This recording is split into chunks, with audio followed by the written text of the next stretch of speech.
নমস্কার সবাইকে।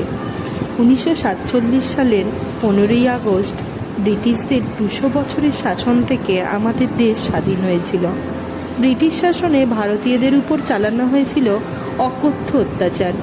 এই অত্যাচার পরাধীনতার বেড়াজাল থেকে ভারতবাসীদের মুক্ত করতে আত্মবলিদান দিয়েছিলেন বহু বীর।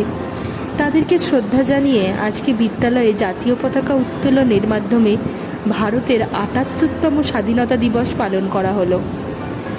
রাজ্যের বর্তমান পরিস্থিতিতে আমরা সকলেই ভীত সন্ত্রস্ত। স্বাধীনতার ৭৮তম বছরে এসেও ভাবতে হচ্ছে, আমরা মেয়েরা কি আদেও কোনোদিন স্বাধীন হয়েছিলাম? সমাজের সব পিছুটান, যত বাধা মেয়েদের উপর কেন? ঈশ্বরের কাছে প্রার্থনা করি, আমরা নারী পুরুষ নির্বিশেষে যেন স্বাধীন ও সুস্থ একটা সমাজ গড়ে তুলতে পারি।